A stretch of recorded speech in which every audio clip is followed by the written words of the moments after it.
Pode ir, Fábio? Fala, pessoal, beleza? Estamos aqui de volta, como sempre, às terças-feiras, às 7 horas da noite. E, para não perder o costume, recado importante. 2. Primeiro, esse podcast não é recomendação de investimentos. Aqui é um bate-papo de pessoas que gostam do mundo cripto e etc. dos derivados dele. Segundo, e o mais importante deles também, se inscreva, curta, compartilhe, ative o sininho e espalhe o link para quem você quiser que se interesse, ou se não se interesse e tiver curiosidade de aprender. Como sempre, ao meu lado está o Marcelo, o nosso editor escondido ali no Fagner, e hoje a participação especial do João de novo. Tudo bem, João? É isso aí. Show. E o nosso convidado está aqui, mas não vou revelar ainda. Faça aquele pequeno mistério. Passo para o Marcelo apresentar ele. Vai lá, Marcelo. Boa noite, pessoal. Tudo jóia? Só para complementar os recadinhos, lembrei de mais um, Ciro. Que é rentabilidade passada não é garantia de rentabilidade futura, beleza? Então, o fato de alguém ganhar dinheiro com alguma cripto não quer dizer que vai continuar ganhando no futuro. Exatamente. Vou apresentar o nosso entrevistado do dia. O nome dele é Kelvin Brian Vilaça. Ele foi graduado em Direito, ele é advogado, ele é juiz leigo no Tribunal de Justiça de Minas Gerais e investidor em criptomoedas também. Significa dizer que, tá vendo, todo mundo pode ser investidor em cripto, se você tiver vontade, estudo.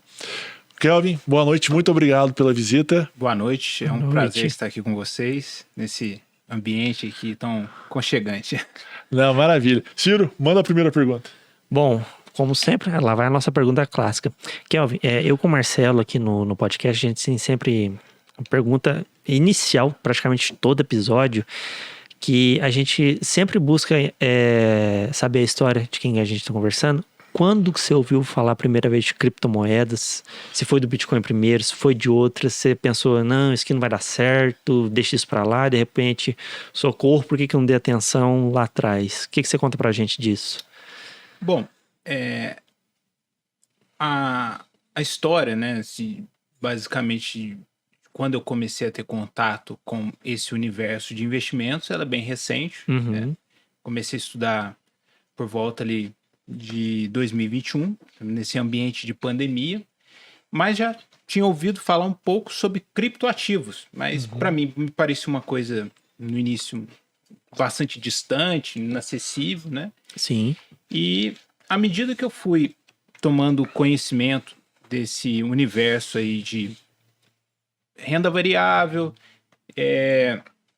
desde fundos imobiliários até criptoativos, foi que eu realmente comecei a perceber a importância, a relevância de alguns ativos, aí dentre eles Bitcoin como meio de pagamento, e até mais, né, um pouco recentemente, desse ambiente dos contratos inteligentes e até dos NFTs, que acho que são mais novos, assim, dentre os criptoativos, né?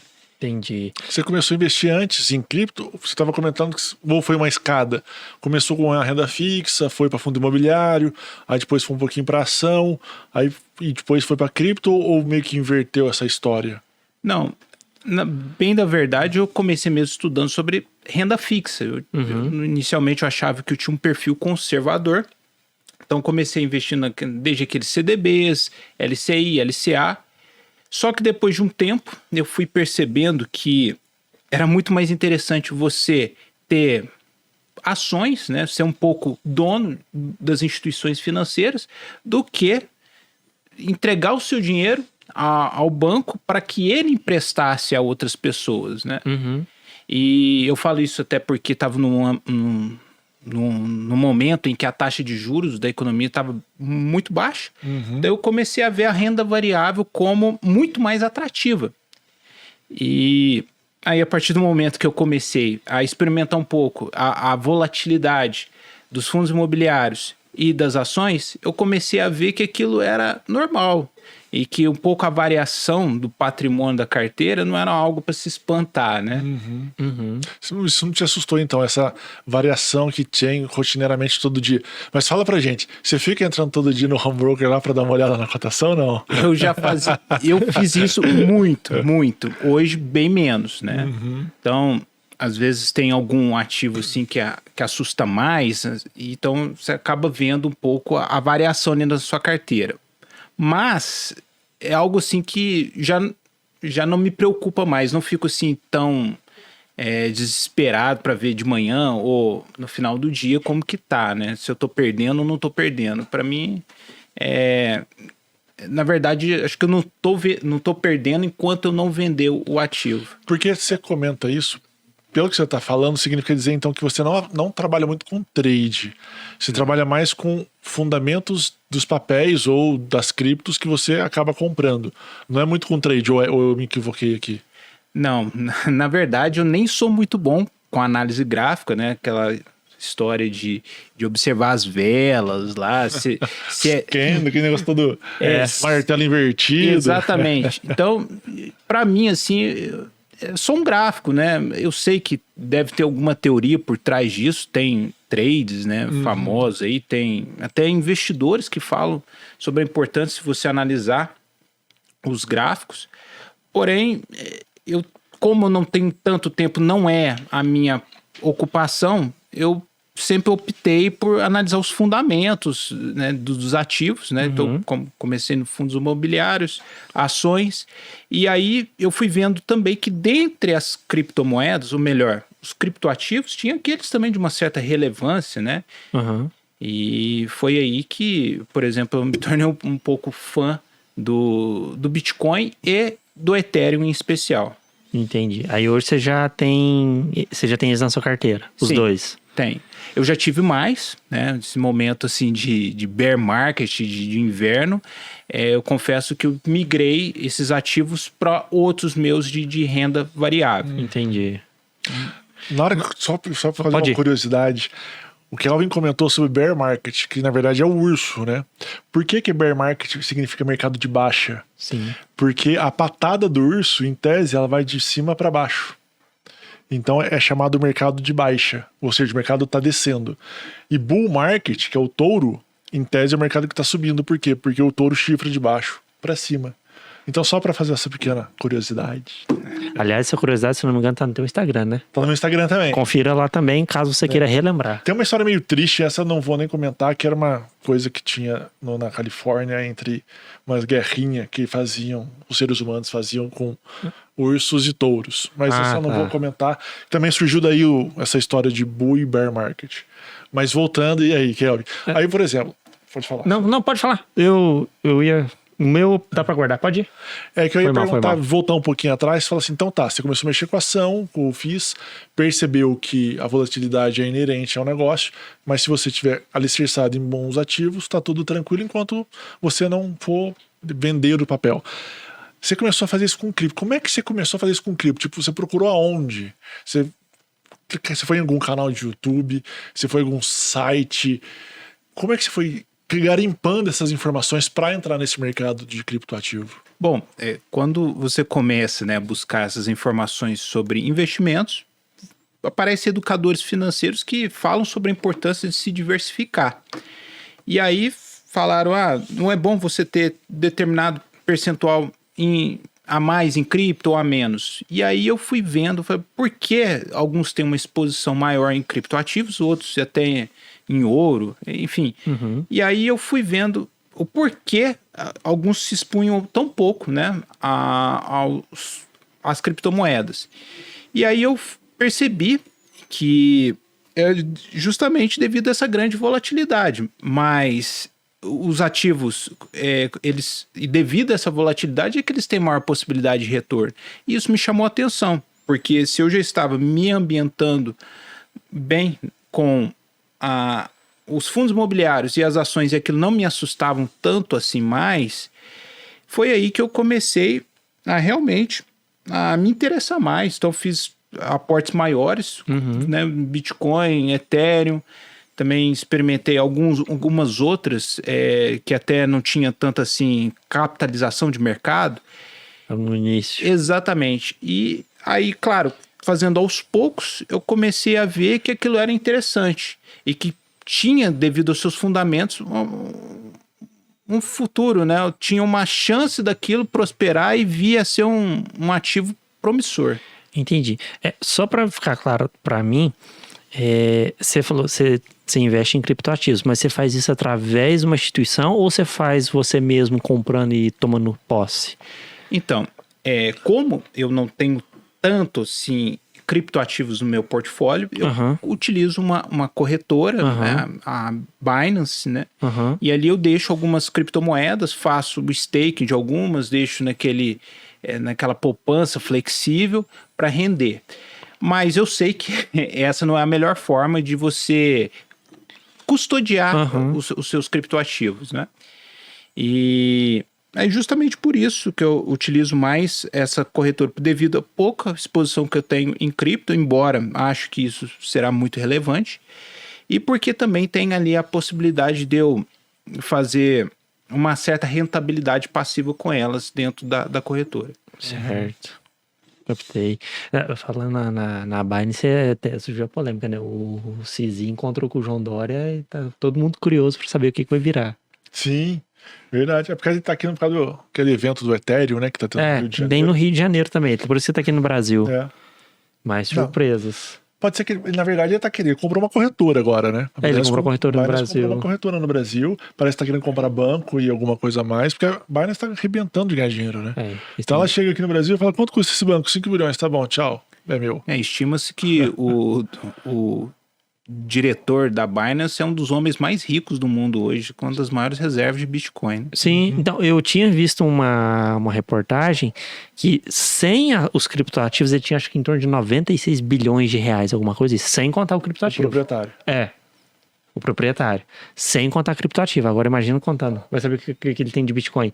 Reza a lenda que ele chegou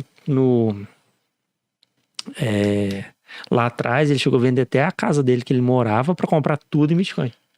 Ele comprou lá atrás mesmo. Vendeu casa, vendeu tudo e capitalizou. Claro que a gente sempre brinca que isso é uma loucura. Fazer esse tipo de coisa. Muito arrojado. É muito arrojado. Mas às vezes para ele, que vivia muito esse ambiente, não era algo arrojado. Que é, por exemplo, muita gente que vende a casa ou alguma coisa do gênero para investir num projeto. Né? Isso é verdade. Você falou dos seus ativos. Você tem mais de 5 ativos, criptoativos? Hoje, de forma significativa, não. Hoje, basicamente, eu estou no Bitcoin. Né? Tem alguns residuais, é claro, mas como nós estamos nesse momento ainda de esfriamento do mercado, eu achei muito arriscado manter nesses ativos assim, devido à sua volatilidade. E eu sei que até por alguns ensinamentos de alguns educadores financeiros, de que muitos desses ativos podem ser que nunca voltem, né? Como teve algumas criptomoedas no passado. Qual, por exemplo? Cita uns que você investiu, mas está meio que abandonando a posição. Bom, tá nesse risco. Além de Bitcoin e Ethereum, eu tenho um pouco de Solana, Polkadot, mas tem algumas que não tem tanta capitalização, assim, como exemplo da Chilis. Chilis, eu sei que com essa questão dos fan tokens, ela se aparenta ser bem promissora, mas eu não sei se vai vir algum outro ativo que vai substituí-la. E também até das game coins, né? Por exemplo, a AXS, que já fez um sucesso enorme, mas hoje não se sabe se ela vai continuar nesse hype, né? Nessa em alta. Né? Porque na verdade já caiu muito o preço, né? Exatamente. Ela estava mais ou menos R$700, agora tá R$250, eu acho, por aí. E ainda teve ainda teve aquela queima de 50% no protocolo novo, né? Pra ver se ela dava uma valorizada. Que é o que eles estão tentando. Só que na verdade eu tava vendo que a XS, que é a Axie Infinity, que é uma moedinha de um jogo chamado Axie Infinity, ele trabalhava muito num país, que eu não me engano qual não lembro, que as pessoas jogavam muito nesse país e vendiam coisas. A fonte era muito desse país, sabe? Deve ser na Ásia, provavelmente. Algum país asiático. Que eu lembro que tinha, por exemplo, tem muito joguinho de computador, antigamente tinha isso, que era... A pessoa jogava, ficava 10 horas jogando por dia, e depois vendia o login dessa pessoa, login e senha, pra uma pessoa que não queria ficar 10 horas jogando, mas queria pegar um personagem já com robustez de equipamentos. Comprando um personagem. Kelvin, e NFT, você tem algum ou você tá naquela divisão? Só hype, esse negócio não vale nada? Bom, eu ainda confesso que apesar de achar que a usabilidade dos NFTs ela será muito grande, né? Essa questão de você ter um token que ele não é fungível, por exemplo, para você utilizar ele para direitos autorais, né? Eu penso que isso vai ser bastante utilizado. Mas, no momento, como eu sei que algumas pessoas até especulam demais com desenhos de alguns macacos, ou então de alguns personagens punk, eu confesso que eu sou um pouco ainda retraído em relação ao mercado de NFTs, embora eu saiba aí que esse mercado tem movimentado muito. Recentemente ficou famoso aí, acho que na mídia, o jogador Neymar comprando, né, um Bored Ape. É. Dois, né? Dois, na realidade. E por milhões. Então, assim, algo impensável para nós, né, ainda mais pequenos investidores. Né? Tem 2 bons investimentos a serem feitos em NFTs. Tá na OpenSea. Eu acho que chama Smile Peanut. Como é que é o nome? The Smiling Peanut. É. Muito interessante. Para quem quiser, pensa na possibilidade. Entra no OpenSea, tem 2 fotos do Smiling Peanut. Aliás, são baratas, você pode comprar. Exatamente. Porque eu fiz uns NFTs para testar, aí eu deixei lá à venda. Tava listado. Smiling Peanut é o Ciro. A que criou criatividade. 2 NFTs no OpenSea. Foi. A criatividade do nome do perfil foi boa. Vocês vão entender por quê. Aí pegando o gancho que você tava comentando no NFT e tava, não posso deixar de passar sem falar do Ciro, né? Mas eu concordo. Eu acho que a NFT é muito interessante o sistema. Vale muito a pena. Mas eu quero voltar no comecinho que você deixou um gancho que foi: eu gosto do Bitcoin, mas prefiro o Ethereum. Por que você prefere um ao outro? Bom, primeiramente, o Bitcoin, ele até, né, onde a gente sabe das atualizações do protocolo, ele é utilizado como meio de pagamento. Já o Ethereum, que é uma tecnologia de blockchain mais evoluída, assim, então você tem a possibilidade, além de utilizar como meio de pagamento, apesar de ainda você ter algumas taxas muito caras, né, dentro O gás lá do sistema da Ethereum, eu vejo que a possibilidade de você utilizar contratos inteligentes, eliminando intermediários, ela é a tendência. Acho que nós estamos num momento em que a economia está se descentralizando, está havendo muito compartilhamento, e aí, em razão dessa necessidade de você diminuir a burocracia, de você reduzir os custos, eu acredito que o Ethereum ele é bastante promissor nesse aspecto. Você acha que, por trabalhar na área do direito, o direito vai encampar um pouco esses contratos? Já está encampando. Você já tem percebido isso? Sim, inclusive... Conta para nós. Inclusive, existem alguns cartórios que já estão utilizando a tecnologia da blockchain para autenticar documentos, o que parece um pouco estranho, porque os cartórios, como a gente sabe, eles justamente existem para conferir fé pública aos documentos. Mas com essa blockchain, será que nós teremos ainda necessidade de ter esses cartórios ou não? Ou as próprias partes, os interessados, conseguirão autenticar por meio da blockchain? Então, eu penso que, apesar de ainda terem esses cartórios utilizando, a tendência é que ela vá eliminando o serviço de intermediários. E isso eu não falo só de cartorários, eu penso até inclusive de serviços de advogados, de contadores, né? E não sei, talvez até de alguma outra função, né? Mas você acha que isso vai acontecer logo? Ou você acha que ainda está meio longe? Bom, eu acredito que ainda não. Eu acho que isso vai demorar um certo tempo, se bem que muito rápido tudo. Exatamente, a gente não sabe quanto, né? A medida do tempo vai demorar o quê? 4 anos? Não sei. Eu sei que, até porque contratos inteligentes é algo ainda recente, né? Não é algo que a gente pensa assim que já existe há tanto tempo quanto o Bitcoin, por exemplo, que ainda é relativamente novo. Relativamente novo, tem 2 décadas, né? Exatamente. Então a gente não se provou no tempo, a gente não sabe ainda como vai ser, se vai vir uma outra tecnologia que vai substituí-los ou não, mas eu acredito que essa é a tendência. E os NFTs, ainda por serem mais recentes ainda, é porque eu acho que ainda tem que ter um certo tempo, tem que se provar no tempo, com períodos de estresse, com crises, para que a gente veja se é bom ou não. Isso eu concordo, que o NFT precisa de um período de estresse maior. Bem maior. Esse negócio que você comentou de cartório absorver, até foi com o Diego que a gente falou? Acho que foi com o Diego. É aquele negócio, a gente sabe, a nossa hipótese foi, o cartório não vai deixar de existir, que a gente até comentou, mas talvez diminua a quantidade que você pode ampliar a extensão territorial do cartório. Até porque, como é que fala? É um ponto sensível Sim. da sociedade brasileira tocar numa estrutura já tão consolidada. É uma estrutura muito consolidada que vai brigar, lógico, pelo poder, porque vai. querendo ou não, isso é dinheiro. Quando você começa a tirar dinheiro do cartório, o cartório vai dar seus pulos, vai brigar. Você acha esse negócio, desculpa? Não, pode falar. Pode terminar, eu ia viajar pro lado. Eu ia dar uma viajada aqui também, Pode mas falar, eu imaginei pode um cenário hipotético. Se a blockchain realmente for substituir os cartões, não substituir, o cartório vai absorver ela, isso é certeza. E sabendo que a internet não tem fronteira, será que nossa, muito hipotético, viajei demais agora, mas eu vou falar mesmo assim.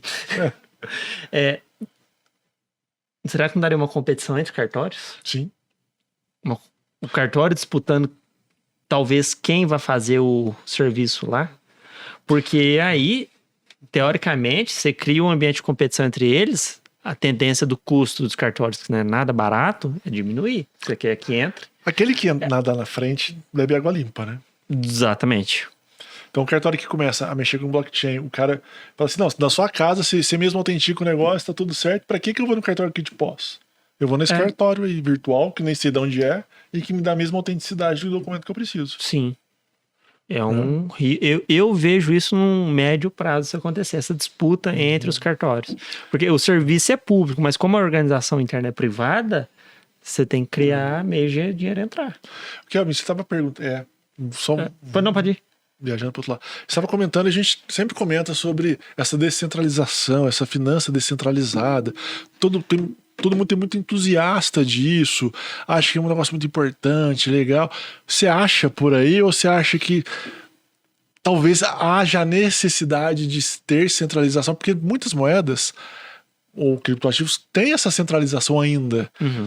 Eles pregam que talvez não, mas se percebe na hora que você olha o white paper que tem uma centralização, tem alguém que estabelece todas as regras e que ainda continua estabelecendo. Você acha que esse descentralização, esse mercado descentralizado, ele é bom mesmo ou você acha que ainda precisa ter uma centralizaçãozinha? Olha, eu sou bem otimista quanto a isso. Eu acredito que até economia e funções estatais devem se separar nesse aspecto para que a economia fique mais eficiente. Quando eu digo isso, não quer dizer que eu seja um anarcocapitalista, não, nada disso. É que eu acredito que em entidades privadas, as finanças, em geral, elas são melhor geridas, administradas.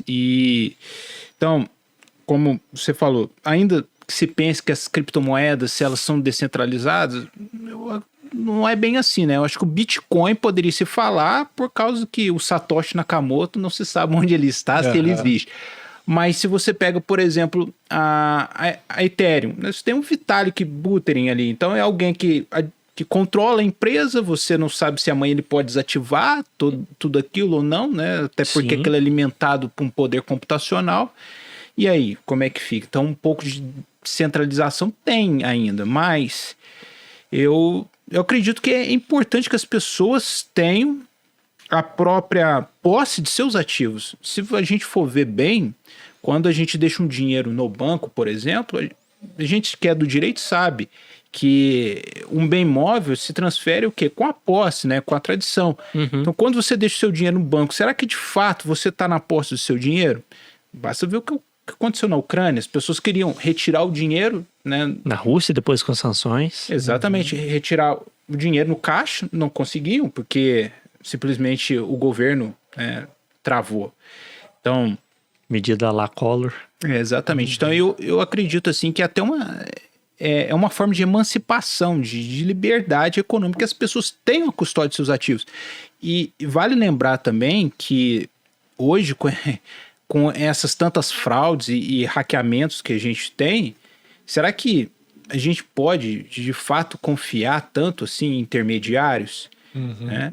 Por mais que as instituições sejam eficientes, você ali ainda é o melhor administrador, né? Ou deveria ser o melhor administrador Sim. das suas coisas, do Seu seu patrimônio. patrimônio.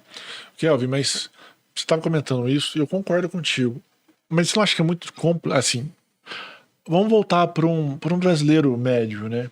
Você não acha que para ele é muito complexo ainda Sim, trabalhar esse sistema? A gente fala assim, não, você vai ter que guardar sua chave privada, É. você vai ter que guardar as letras, como é que chama? A CID. A CID. A CID. Você vai ter que...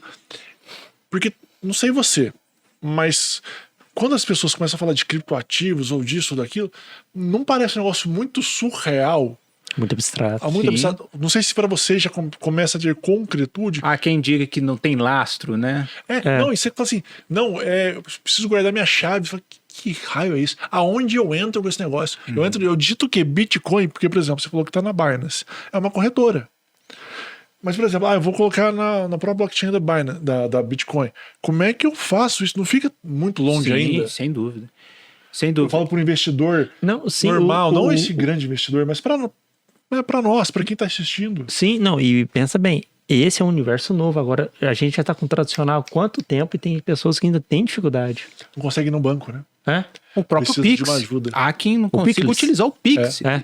Se você for analisar bem, o Pix, ele é algo que já existia nos criptoativos, né? É. Então, quando você tem um Bitcoin, você quer fazer uma transferência da Austrália para os Estados Unidos, você faz isso em poucos segundos, que é o que parece ser o caso do Pix, né? Kelvin, você... Pode falar. Eu ia perguntar só se Não, tem não, uma nada. casa de análise, alguma coisa assim. Pode ir. O meu Você assina fica alguma depois. casa de análise, alguma casa de research, você segue dicas, ou então você fala assim, eu confio muito neste educador financeiro, e quando ele fala de um ativo, eu penso com muito carinho e cuidado, ou você não segue ninguém? Você segue só você mesmo? Bom, no universo dos criptoativos, eu gosto muito do pessoal da Mercúrios Cripto. Eu vejo que eles têm um conteúdo ali bastante especializado, vejo que eles têm um bom repertório no assunto, é uma equipe ali bastante completa. Então eu costumo seguir algumas, não é algumas orientações deles, mas eu consigo aprender com eles um pouco. Você assina o serviço deles? Não. Não, mas eu leio, por exemplo, aquele Mercúrios Crypto Academy deles lá. Então, algumas coisas assim até me parecem muito específicas demais. E aí eu prefiro, assim, no mais das vezes, assistir mesmo os vídeos no YouTube, que eu acho que são mais fáceis, são assim, mais Didáticos. simples, didáticos. Porque a Mercúrio Script você conhece também, né? Conheço. Não Ela- vejo direto, mas é. conheço. Porque ela é uma casa de research de criptos. Sim. Né? Se você assinar lá, você também recebe uma carteira análise. recomendada por eles. Não, é Sim. uma carteira. Fala assim, compre tipo Empírico, Suno, gente Guimarães, compre esse ativo, compre esse, compre aquele. Isso você nunca chegou a fazer. Não, mas eu já cheguei a seguir alguns conteúdos assim de certas casas de análise em que falava, esse vai ser o próximo ativo que vai espelhar o que aconteceu com a XS. Então eu esperava, eu assistia assim que o vídeo saía, e aí eu fazia até o meu aporte. Só que depois eu fui vendo bem aquilo, não estava se comportando como a XS. E aí eu pensei assim, não, eu acho que realmente não é um bom ativo assim, né? Até porque eu já não vi outros tanto falando, inclusive vi outras casas de análise criticando muito aquele ativo, mas eu decidi dar um voto de confiança. Né? Claro que eu não fiz aquela exposição muito grande, né? Você arriscou. Exatamente, né? Tipo, colocar uns 100 reais lá, vamos ver o que dá. Exatamente. Esse negócio é complicado. A sensação que eu tenho, às vezes, de casas de análise, que elas são muito momentâneas para atrair, para assinar o serviço deles e tal e tudo. Mas realmente o que vai vingar, acho que nem eles sabem direito, às vezes. Sabe o que eu acho? Eu acho... pode falar. Não, depois eu vou fazer um paralelo. Mas pode comentar. Esse é muito aquele feeling de querer atrair para aquela que você fala. Você sempre costuma falar, às vezes, como é que foi... o investimento da vez para não ficar rico. Eu vejo muito isso. Por isso que eu sou mais conservador nessa parte, por exemplo, de criptoativos, fazer o que você comentou de fazer a custódia. Porque aí eu sei. O risco é só meu. O que eu ia comentar, não sei se você tem essa dificuldade, mas às vezes eu percebo isso. Quando você vai mexer com ação, você percebe assim, ó, tem a empresa tem um determinado trabalho dela, ela faz isso, tem várias métricas que você analisa. Tem isso. E aí tem um outro ponto que é o gestor, a capacidade do gestor. Para você analisar uma ação, você fala assim, ó, tem que analisar se a empresa tem uma empresa num setor bom, como é que ela tem grau de competição ali dentro, as métricas dessa empresa, né? O lucro patrimônio líquido, enfim, várias coisas. E aqui, o importante também, mas se não dá tanto valor assim, é na capacidade do gestor. O que eu percebo que no cripto, 98% da análise era na capacidade do gestor. Porque às vezes o cara tem um projeto legal, mas se o cara não for bom, não vai vingar. Não vai mesmo. Então você tem que falar assim, quem que é o cara que tá, quem que é a pessoa ou a equipe que está desenvolvendo um criptoativo, porque é aí que é esse cara, então eu não sei, eu posso estar enganado, mas você caminha nesse sentido também? Você percebe alguma coisa assim, não? Bom, acho que tem um exemplo muito bom disso, foi o que aconteceu com a Ada Cardano, né? Então você tinha ali um momento em que muitas pessoas falavam, fiquei milionário com a Ada Cardano, e assim, acabou que ela se virou uma espécie de um fan token, porque prometem algumas atualizações, e você vê, por exemplo, a questão dos contratos inteligentes, o Ethereum, a Solana estão muito à frente da Cardano, e até hoje a Cardano promete superar todas elas, e Tá só na promessa. exatamente. Cara, Caiu muito? Nada. eu não sei de preço quanto que tava. Eu não acompanho ela invisto mais em muito. Cardano, então Eu nunca investi, nunca me animei muito com ela. Não? Eu sei que ela é tipo um utility token, né? Ela te vende algo para o futuro, se eu não me engano. ela é, até onde eu vi, ela é bem parecida mesmo com o Ethereum. Inclusive o Hoskinson, acho, se salvo engano, ele fez parte da comunidade da Ethereum. Então, a ideia era mesmo se implementar esses contratos inteligentes, porém com umas taxas muito mais baratas, né? E também muito mais rápidas, que é o problema que hoje ainda tem, infelizmente, no sistema da Ethereum. Tá naquela situação, cara, tipo...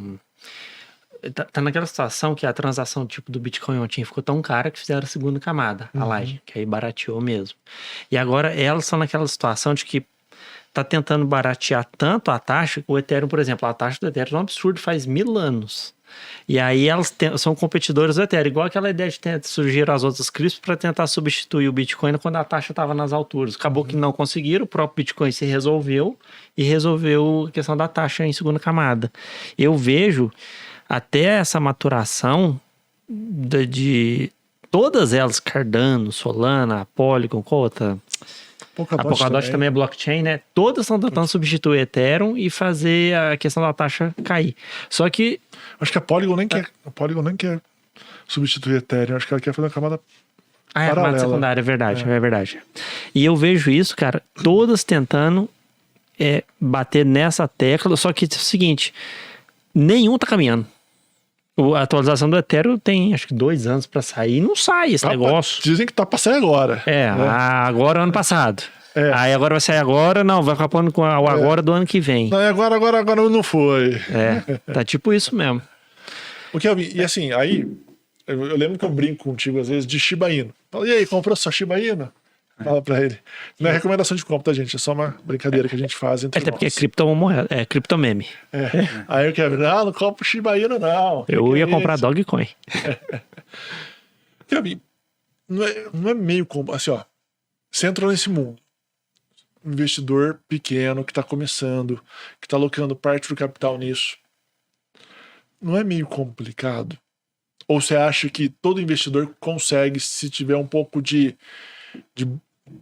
conhecimento? Eu ia falar boa vontade, mas às vezes não é só boa vontade. A pessoa precisa. Tem que conhecer. Tem que ter um pouco de conhecimento. Ou você acha que dá pra investir? Você investe. Porque tem muita gente que investe assim, né? Entra num fórum de internet e o cara fala assim: investe em Baby Dogecoin que vai bombar. Aí o cara coloca uma grana lá. Mas não sabe nem o que é isso. Não. E deixa na corretora que é arriscada ainda. Às vezes, dependendo da quantidade.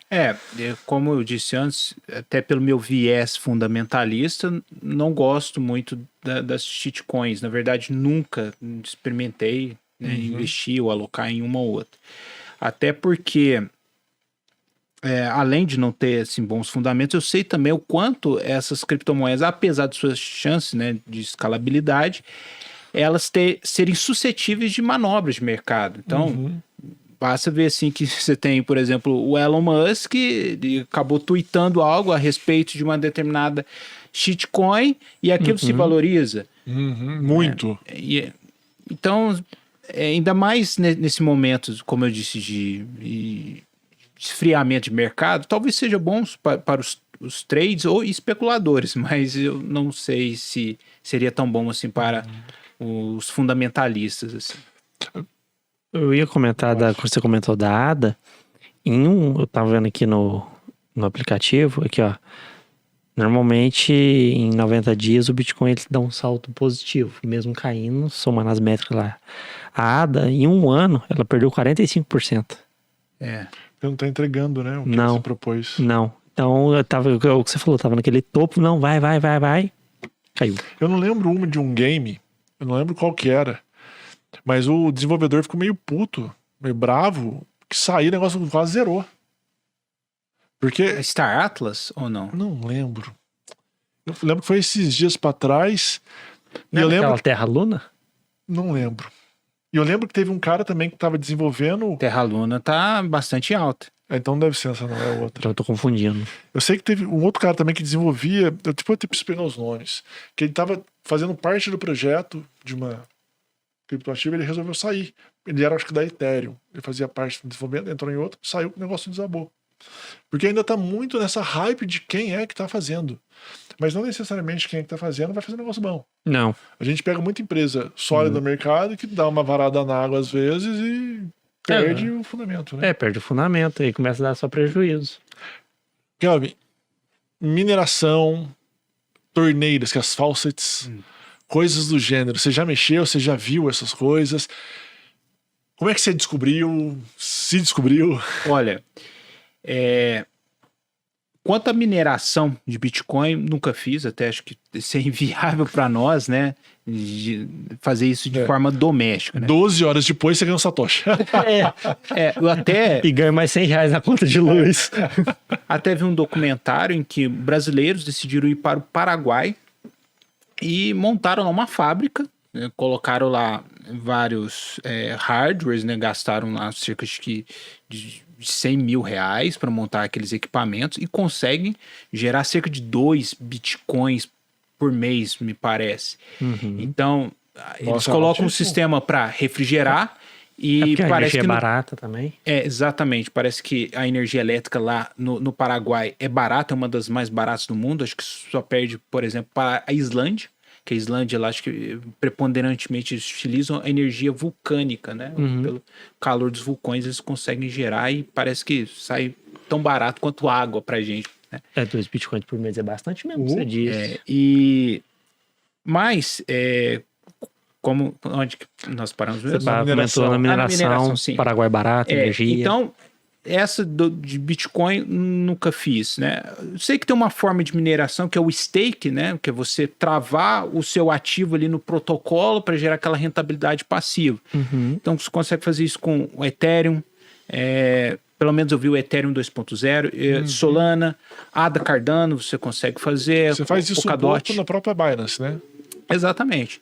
Porque aí é por causa do sistema de validação, né? O Bitcoin é diferente, você só faz isso se você na corretora. Eu vi também que tem algumas carteiras que acho que você consegue fazer. Eu ainda não testei, mas eu ouvi falar que tem algumas, como por exemplo Atomic Wallet, que você, talvez, acho que, não sei se na MetaMask também. Parece que até algumas pessoas, é uma carteira acho que dá Ethereum, não é? A Ethereum é uma das donas dela.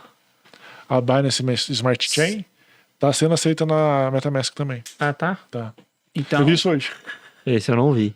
Então, assim, tava vendo, desculpa, essa forma de mineração... Tava vendo um NFT lá na Binance, aí eu tentei mandar ele pra MetaMask, linkou, mas não mandou ainda porque não tá na hora de mandar. Ah, tá. Uns testes. Mas desculpa, e aí? Essa forma de mineração, sim, né? Eu acho que ela é fácil, você não gasta, não tem energia elétrica, você só vai ter que travar o seu ativo lá. Só que existe um perigo, né? E justamente o que aconteceu foi, até pouco, quando o mercado entrou em baixa, eu estava com alguns ativos em stake. E aí, para você tirar eles do estado de trava do protocolo, leva alguns dias, né, cerca de 2 dias. E quanto o Bitcoin caía, todas as outras altcoins também caíam. Ele arrasta né? tudo. Porque eu não sei, se me corrija se eu estiver errado, mas o Bitcoin é como se ele fosse um index das altcoins. Acaba Então, ficando, né? se ele cai, a tendência das outras altcoins caírem também. Pode ser que alguma ou outra momentaneamente esteja subindo, mas a tendência, pelo menos que eu analisei em alguns gráficos, é que estava tudo embaixo. O Bitcoin cai e as outras caem. Isso é verdade. Ele leva o mercado junto até pelo tamanho da dominância, acho que, eu não lembro quanto está atualmente, mas é de 40%. Eu já cheguei a ver 65%. Nossa, muita coisa. De Quase um dominância. monopólio. É um monopólio natural, se você for analisar. Cabin faucets, torneiras. Nunca tentei. Já ouvi Torneira. falar, nunca tentei. Torneira, só para quem não sabe, você entra num site, resolve um captcha lá, alguma coisinha, e pela propaganda que gera, esse site recebe uma grana e te dá um Percentual. Um percentualzinho em uma criptomoeda que você escolhe. Difícil essa palavra, hein? Quase um trabalhinho pra mim. Percentual. E detalhe, Percentual, e alguns anos atrás, quando começou esse mercado, era o Bitcoin inteiro. Era o Bitcoin a recompensa. inteiro. Eu vi Feliz quem pegou. Eu vi uma reportagem que você resolveu um captcha, né? Você ganhava 3 bitcoins no comecinho lá, 2010, sei lá, alguma coisa assim. Era só você colocar assim, você não roubou? Não. Ok, 3 bitcoins. 3 bitcoins na sua conta. Aquele Feliz. educador financeiro, Bruno Perini, me parece que ele ficou rico com o Bitcoin ganhando insights, né? Em faucets, em torneiras. Eu ouvi dizer, não sei se é verdade, se ele tava zoando ou se ele tava falando a verdade, mas ele virou bilionário. Não sei se ele virou bilionário mesmo, ou se ele só tava zoando, mas que ele virou milionário, ele virou. Cara, que eu me recordo, ele tem unidade inteira de Bitcoin. Muitas unidades, ele falou. E aí ele chegou. Eu acho que ele chegou a vender algumas quando deu aquelas primeiras estouradas de preço. Aí depois ele falou: não preciso vender, eu tenho que fazer o hold mesmo. Hoje acho que ele faz. Ô Kelvin, uma curiosidade. Você comenta com a gente que você usa o Brave Browser. Sim. Você usa ele direto? Porque eu falo isso que a gente tem a dominância do Chrome, né? Pra mim, aquilo lá é um alcoólatra de memória RAM. Eu não uso de jeito nenhum. Aí, eu não lembro onde eu vi a questão do Brave. Acho que isso foi em 2018, que acho que foi quando ele surgiu, que tinha essa história. Falei, nem dei moral para aquilo. E mais recentemente, falei, não, deixa eu recapitular isso. Você tem usado só ele, o que você tem achado? Bom, porque eu falo, a minha experiência no começo, eu curti, mas depois eu odiei. Pela monetização. Tava dando o BAT inteiro, aí de repente você entrava na carteira no outro dia, eles mudavam o sistema automaticamente, teu BAT não deixava de ser inteiro. Aí começou a ganhar fracionado pra ficar 1000 anos lá. Bom, eu utilizo como navegador principal hoje o Brave. Embora até por uma questão profissional, eu não consigo utilizar o Brave para fazer certas tarefas. Então, sabemos mexer com processo eletrônico. Sim. Então você precisa lá, ou é do Mozilla, Firefox, ou então do Google Chrome.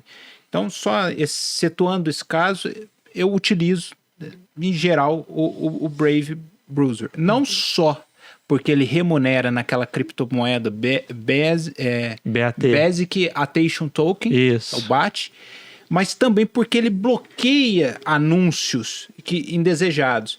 Então, quando eu entro no YouTube, qual que é um dos maiores problemas do YouTube? Até hoje você tem um YouTube pago, né? Um YouTube Premium. Isso. Então as pessoas pagam para não assistir propaganda. Eu utilizo o Brave para não ter que assistir as propagandas do YouTube. E aí eu prefiro deixar lá alguns anúncios que na verdade nem me incomodam, né? Do próprio navegador. E eu recebo uma certa remuneração por aquilo.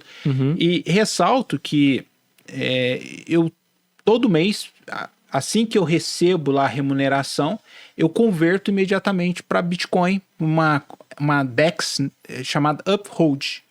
Então eu converto ali para Bitcoin e deixo lá porque dentre as criptomoedas, eu aposto que o Bitcoin é a reserva de valor. Se Sim. tiver alguma reserva de Mas valor. nessa Bitcoin. da Uphold, eu lembro que pra você movimentar os fundos, o BAT lá, você tinha que juntar 25 BAT. No começo ia ser fácil, porque você tava dando o Sim. BAT inteiro, depois virou uma eternidade pra juntar. Aí você já chegou a juntar os 25 e abrir a conta na Uphold? Então, eu tenho a conta na Uphold. Aham. E inclusive eu tenho os meus bitcoins lá. Aham. É claro que é ainda muito pouco, né? Alguns dólares lá, mas se amanhã aquilo supervalorizar, eu vou transferir aquilo para uma carteira privada, ou né, que seja uma hot wallet, e depois passar para uma conta minha, né? Sim. Mas explica para mim. O Ciro comentou.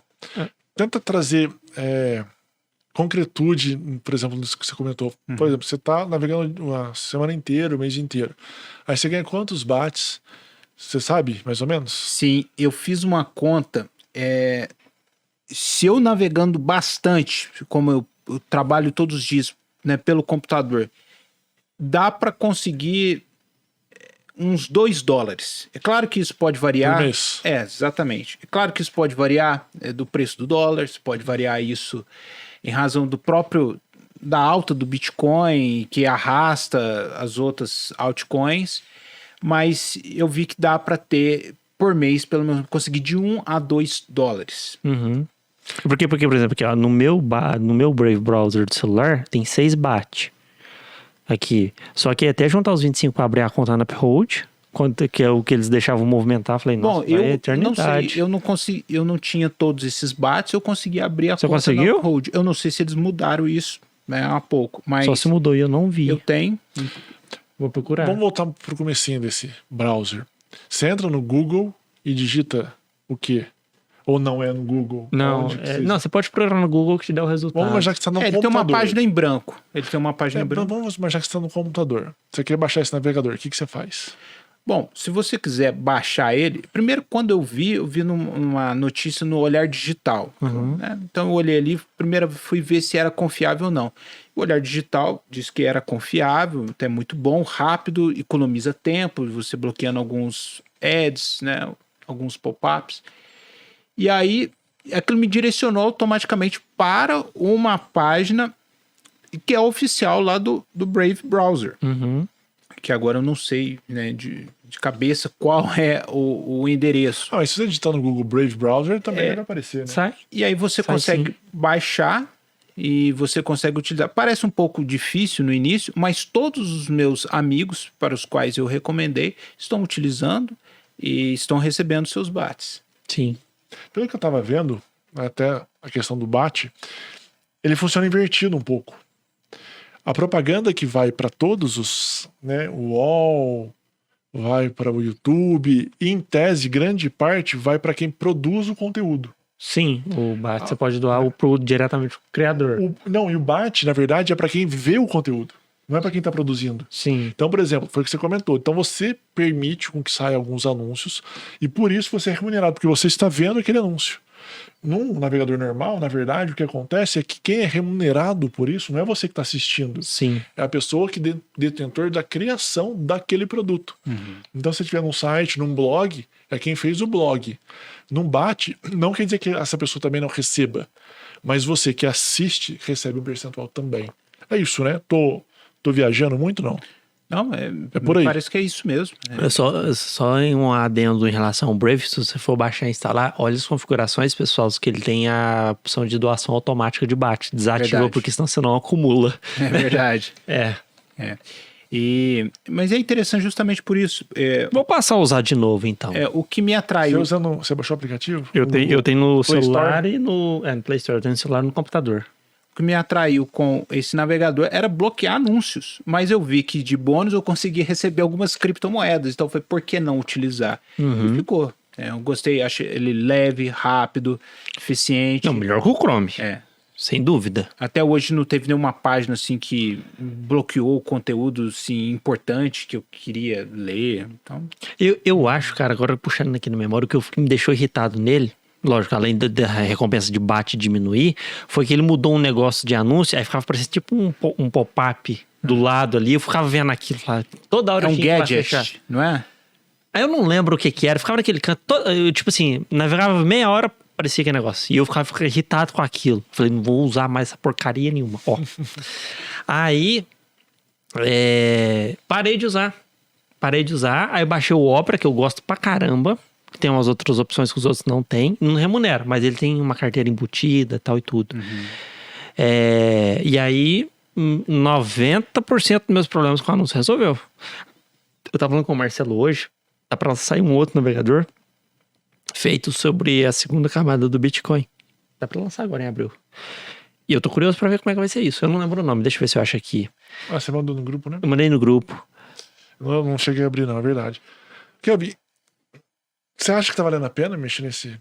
Assim, tudo bem. Na verdade, pra você, se você não ganhar dinheiro, também tá valendo, né? Sim, Porque a Impervious sua é o função não nome. foi essa, a sua intenção não é essa. Exato. Porque na Faucet, né, nessas torneirinhas que eu fui ver, o negócio é muito chato. Foi o que você comentou. Por exemplo, eu coloquei uma época de moneiro. Aí que você resolvia aquele captcha, ganhava 300 moneiros. Aí você, pra tirar, tinha que ter 1 milhão. E se você não tivesse 1 milhão em 30 dias, você perdia todos os moneiros que você tinha na sua conta. É que fica o dia inteiro na frente do computador resolvendo captcha, né? Só que aí você tem que ficar diferente. Uma coisa eu tô navegando e vai aparecendo automaticamente anúncios e eu sou remunerado por isso. Outra coisa é eu ter que entrar toda hora nessa página, resolver um captcha e que ele fica andando. E aí toda vez que você clica nele, abre automaticamente uma página, um pop-up lá, né? Uma nova página. Aí você vai ver o teu navegador, tem 4, 5 páginas, cada captcha que você resolve. Aí você tem que resolver, ganha 200 moneiros, fecha. Aí daqui 6 minutos, você vai lá de novo. 6 páginas. 6 resolve, páginas, fecha. fecha. Aí você fala assim, mas peraí, como é que eu vou tirar esse moneiro? Vou tirar quando tiver 1 milhão. Eu ganho 300. Não, foi aquilo lá que eu comentei contigo. Uma vez eu comentei com o Marcelo, eu fiz uma mineração de moneiro em casa só pra ver como é que funcionava. Tipo, eu precisei de 3 dias de computador, eu não lembro exato. Tipo, 3 dias de computador ligado pra dar R$1. Isso que eu deixava, eu podia deixar, tipo, esse R$1 podia ganhar em 2 dias, mas eu tinha que desligar o computador, a conta de luz lá em casa, senão ia pro saco. Aí tá, beleza, falei, não compensa. Hoje mineração em casa já foi a época, né? Já foi. Eu acho que o grande problema desses jogos que te remuneram, por exemplo, em Bitcoin, que eu já vi, tem um jogo desses meios tipo, como eles falam, Battle Royale, né? Não sei, mas eu até confesso que eu pensei em colocar um primo ou um irmão pra jogar, pra ver se aquilo conseguia, né, gerar pra gente. Mas... Vê se o jogo é legal, né? Se for jogar, vai ficar umas 5 horas lá mesmo, então deixa... Mas como... Deixa ele jogando, ganha o dinheiro. Porque pra pra nós é inviável, porque vai desviar a gente das nossas funções, é uma forma de rentabilidade ativa e não passiva, né? Então, isso aí, pra mim, eu pensei, não é, né? Eu não vou mexer. Mas... Eu sei que tem esses jogos, que tem essas torneiras aí, mas eu não tentei justamente por isso. Tem uns joguinhos também disso, mas é meio cansativo, eu acho. Acho que essas torneiras estão perdendo um pouco essa vantagem que tinha. Né? Eu também acho. A última torneira até de Bitcoin mesmo que eu mexi, é uma que eu fui pra mexer pra testar a segunda camada, se realmente ia enviar. Era 1.000 satoshi, tipo, R$3. E você podia usar só uma vez. Então eu usei essa torneira pra lá, deixa eu ver se funciona aqui. Aí você gera lá a invoice, tá? Realmente funcionou. Peguei lá o satoshi. Mas saudades torneira Bitcoin inteiro. Hoje qualquer outra criptomoeda, né? Às vezes, por exemplo, vai ter uma criptomoeda nova. Na realidade, trocaram a torneira pelo ICO, né? De cripto. Sim. Que é polêmico até hoje. Que o ICO, na verdade, é bom, né? Para eles, porque ele rentabiliza o próprio desenvolvedor. Isso é verdade. Isso é verdade. Agora ficou mesmo. muito fácil. A gente precisa criar uma criptomoeda. Hoje você cria sua própria criptomoeda, né? Você faz um certo marketing ali, aí fala que é um ICO, chama alguns convidados. Que é o grande problema que a gente sempre comenta. A criptomoeda é um negócio interessante. Eu acredito que é um negócio que vai ser para o futuro. Mas a gente não sabe qual vai ser, mas a gente sabe que tem muita gente caindo. E aí, entrando em caindo, qual que foi a maior... Fala assim, nossa, essa criptomoeda não devia ter entrado nunca. Você já caiu em algum problema?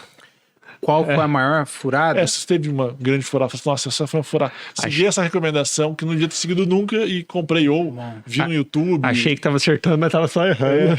Vi num fórum. E... A maior eu não sei, mas uma delas acho que foi a própria Ada Cardano. Porque falava, vai ter uma atualização no domingo da Ada Cardano e que ela vai implementar a sua plataforma de contratos inteligentes. E eu pensei assim, agora é a vez, né? É a vez de ganhar, não de se tornar rico, mas ganhar alguma dinheiro. coisa. E passou da meia-noite do domingo, nada. Passou segunda, terça e quarta, quinta, praticamente se manteve estável, né? Lateralizando. Mas aí depois estavam até brincando, né? Falando que é um excelente fan token justamente por causa disso, porque você torce por aquilo e não Vaiada. funciona, Não tem valor. Não foi Cara, assim. eu acho isso muito que todos tentam pegar o marketing do Bitcoin e falar que é igual. E não é. Não é mesmo. É aquela questão de você separar o marketing de, tipo assim, é você ver a vitrine e você entrar na loja pra ver o produto de perto. Porque assim, ó, vamos lá. Não, eu acho que todos vão fracassar nesse sentido. Mas imagina o seguinte, a ADA. Tem uma galera desenvolvendo a ADA. Vamos supor que sejam Acho 10 que eu vi programadores, 5, 3, 15, não sei. Os caras, além disso, eles têm que também dar uma publicidade pro negócio. Então, de vez em quando tem que fazer uns eventos, uns negócios assim. Eles precisam gerar dinheiro para eles se sustentarem nesse projeto. Só que esse projeto ainda não se mostrou muito a que veio. Sim, faz Então sentido. eles começam também a emitir muita moeda. Porque você vê que sempre o desenvolvedor sempre tem um aí a naco moeda grande, deles é né? inflacionária, né? E sempre tem um naco grande com o desenvolvedor. Ele passa um pouquinho pro ICO lá, mas uma grande percentual tá com o desenvolvedor porque ele fica soltando no mercado de vez em quando.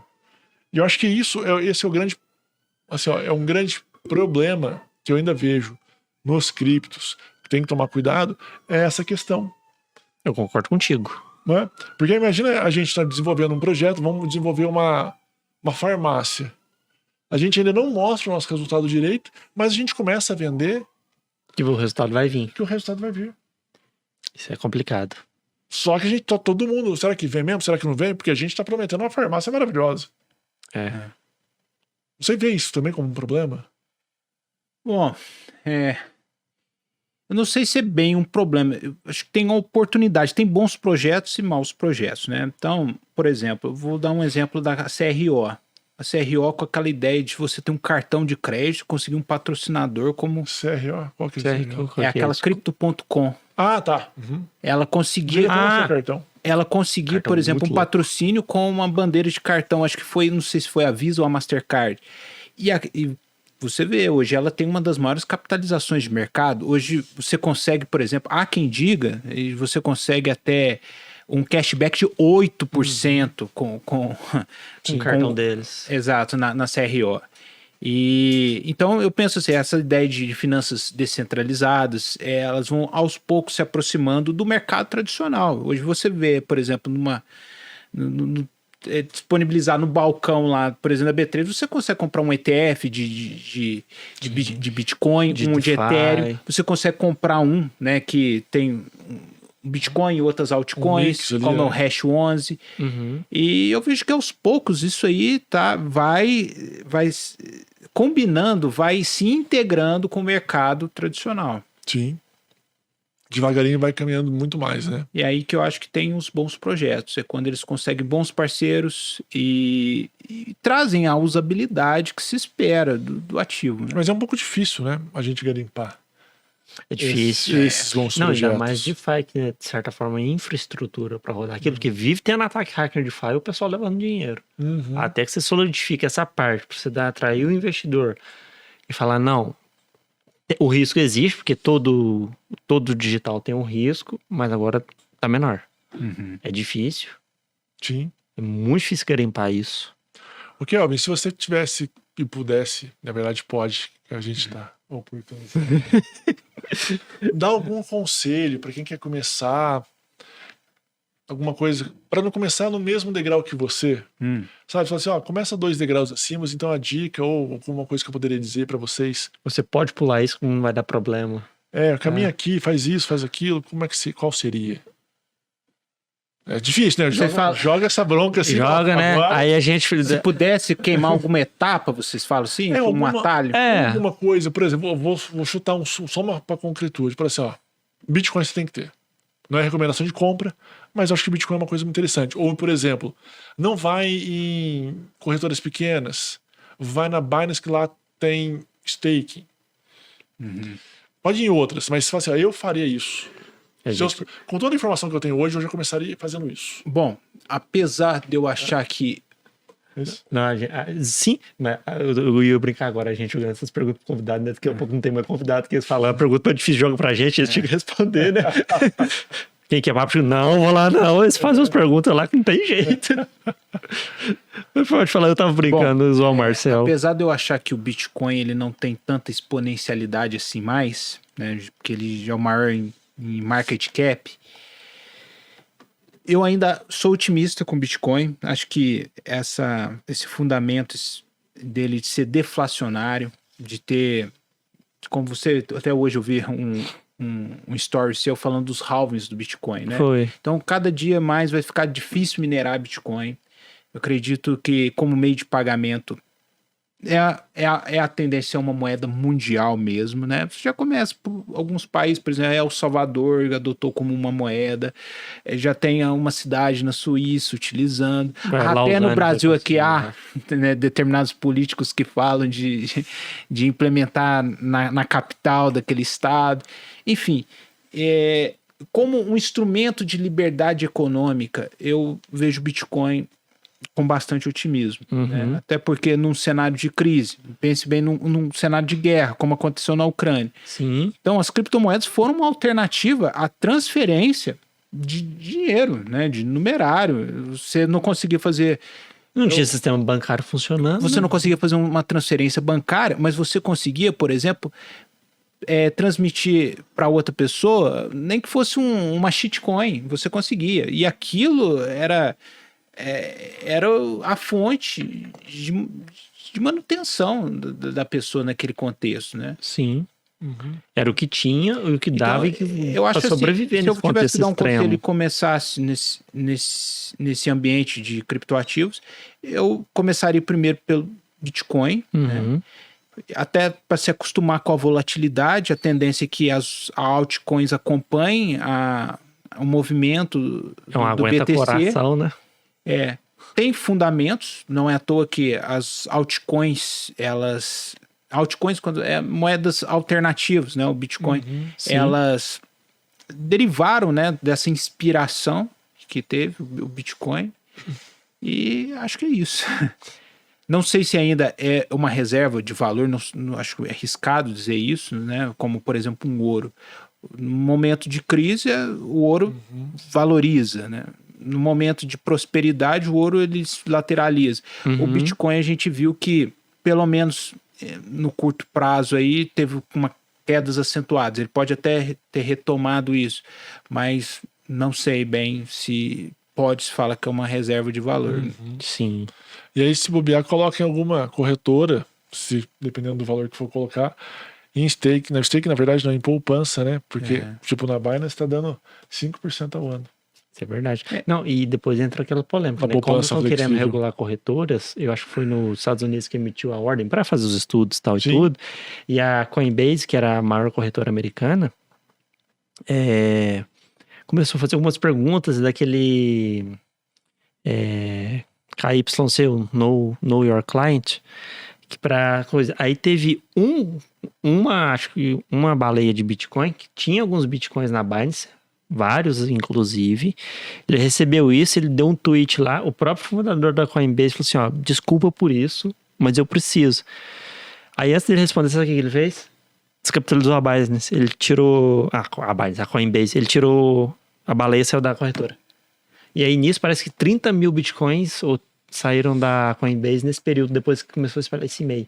Ou seja, quem é fundamentalista vai deixar só ali na blockchain, não vai pôr mais a corretora, provavelmente.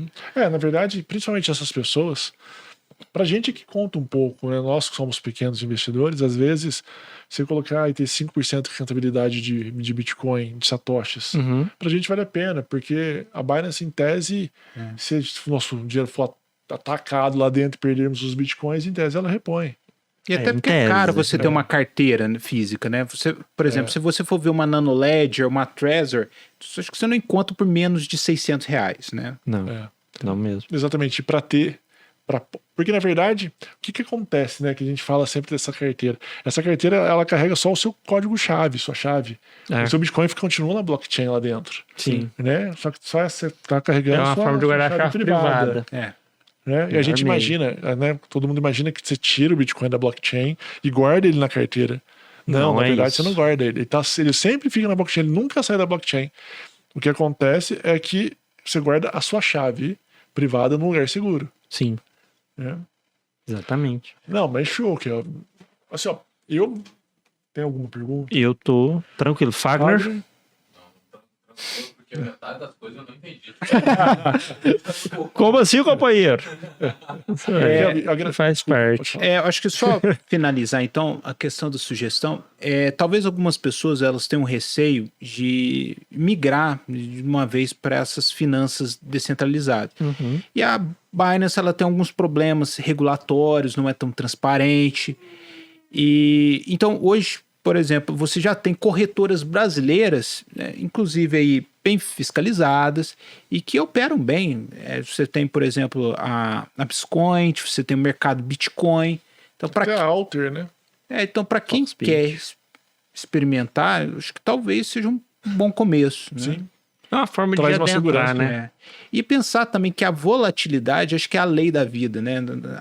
A gente está acostumado a um ambiente de certa ordem, mas o estado de natureza é caótico e o mercado, se no mercado tradicional, com as ações, com os outros ativos de renda variável, você já vê que é um pouco imprevisível, incontrolável, no mercado de cripto ainda mais, você não tem um agente regulador, né? Você não tem uma CVM. Não tem. Não tem um banco central, não tem nada disso. É o mais próximo de um livre mercado, teoricamente. E vai ter alguma regulação, mas mesmo assim a regulação ela vai ser meio capenga, porque sempre tem uma possibilidade de você não estar dentro dela, essa regulação. Por exemplo, foi o que você comentou. Pega uma cold wallet, seu dinheiro, seu Bitcoin está dentro da blockchain, não é fiscalizado, não é confiscado, nada pode ser feito ali. E detalhe, nisso estimula o comprar Bitcoin no P2P de pessoas que realmente não vão te dar o câmbio. Aí você nunca parou na corretora, você sempre tá no P2P. Sim. E também não sei se as pessoas têm conhecimento disso, mas nessas corretoras descentralizadas, por elas não ter comunicações com entidades governamentais, em tese... É um pouco, vamos dizer assim, não é que não seja inseguro, né? Mas talvez problemático para alguns, porque se você tiver que depois que alguém preste contas para você, você não vai conseguir. Né? Não tem um agente regulador pressionando, você não consegue por nenhum sistema descobrir se tem dinheiro ou não naquela conta, e isso aí pode ser um problema. Mas é legal, eu gostei dessa sua dica. Eu acho que para quem está começar com uma corretora brasileira é muito legal, porque essa corretora vai ter sede no Brasil. Se você quiser pegar teu carro lá na porta dos caras, você vai. Devolve meu dinheiro! Agora, por exemplo, essa Uphold, eu não sei. Se, por exemplo, meus bitcoins estão lá, eu quiser reivindicar meus bitcoins, por mais que eu possa transferir eles para uma chave privada minha, que garantia que eu tenho? Cara, a Uphold, quando eu entrei no site deles, e claro, já tem tempo de ter mudado, reza a lenda que era sediada em Londres. Mas não sei se mudou alguma coisa. Pelo menos o site era registrado lá. Aparecia no finzinho da página. Mas imagine se você quer recorrer à justiça. Como que você vai fazer? Eis a questão. Será que se você acionando a justiça aqui, você vai conseguir que a corretora lá sediada em Londres repasse os seus ativos? Que tipo de parceria internacional não precisa para isso? Sim, vai mandar uma carta rogatória para lá. Até que a carta rogatória vai. Se é que vai, Se é que vai, né? Se é que vai a carta rogatória. Se o Estado estrangeiro recusar a carta rogatória. Então, acho que é problemático por causa disso. E também, um outro problema talvez seja a questão da fiscalização. Porque, até onde eu vi, a Receita Federal, ela tem, acho que não sei se é uma instrução normativa ou uma portaria que ela fala que até R$5.000, até R$5.000 você nem precisa declarar em criptoativos, né? Então, mas e se você mantiver numa corretora descentralizada uma vultosa quantia, por exemplo? Sim. Pode ser interpretado como uma lavagem de dinheiro ou algo assim do tipo. Então, Pode. é preciso ter cuidado. Uhum. Nossa, não, top. A Top gente tem que marcar mesmo. um dia para conversar sobre essa parte relacionada a direito também, novamente. Sim. Eu tava vendo que, tendo só um A pequeno questão adendo no imposto- Brasil e fora, né? no imposto de renda, a gente tava conversando, né, até com a doutora Juliana, mas parece que teve uma atualização no próprio imposto de renda que você tem que agora no bens e direitos, tem lá um campo criptoativo. Tem, e do Bitcoin é específico, acho que é o código Sim. 81, e do Ethereum tem um específico também, depois é um genérico pro resto. Altcoins. Precisa, Eu não lembro E os você códigos, precisa era falar uma que coisa assim de mesmo. cada altcoin que você tem. Exato. Você tem que especificar Então, a quantidade total se e o você tem preço. Ethereum, na verdade Ether, né? Se você tem o Ether, você tem que falar, se você tem a DOT. Então, e aí entra um negócio que é um pouco complicado. Por exemplo, quando você vai declarar um dinheiro que está na tua poupança, um banco tradicional, você declara no bens e direitos o valor principal e nos rendimentos isentos e não tributáveis, o rendimento que teve na poupança nesse tempo. Uhum. Só que se você deixa o seu dinheiro, o sua altcoin, na Binance e em staking, você está conseguindo receber juros ali. Sim. Só que a Binance não vai te dar um informe de rendimentos do principal e de juros. Você vai fazer o quê? Você vai Isso é declarar verdade. tudo junto? Que é na instituição Só financeira, que né? se você declarar tudo junto, em tese, teu preço médio está diminuindo. Só que você só colocou o dinheiro lá, aportou uma vez. Então, por exemplo, eu coloquei R$100, consegui um Axie Infinity. Não é o valor, mas só para... Exemplo. E aí ele tá em 104% o staking dele agora, por ano. Então, se você conseguir deixar um ano, você ganhou 2, você ganhou mais um. Então, vamos supor, você tem 2,1 agora. Sim. Só que você só pagou 100 lá no começo do ano passado. Como é que você declara isso? Você declara como ganho de capital, como rendimento? Ou Onde você vai que é? declarar no bens e direitos como se fosse 2, mas você só comprou um?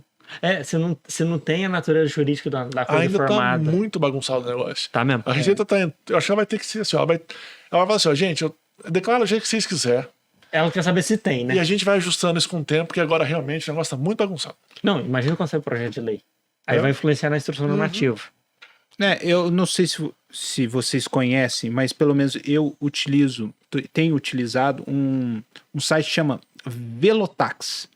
Então, ele consegue cruzar suas informações da Bolsa de Valores, então ele vê os ativos que você tem, e você consegue ali também colocar os seus informes de rendimentos para fazer sua declaração do imposto de renda. Velotax? Velotax. Não conhecia. Inclusive, ele tem até uma opção lá, acho que de integrar com algumas corretoras internacionais, como a Passfolio, e também de criptoativos, como a Binance.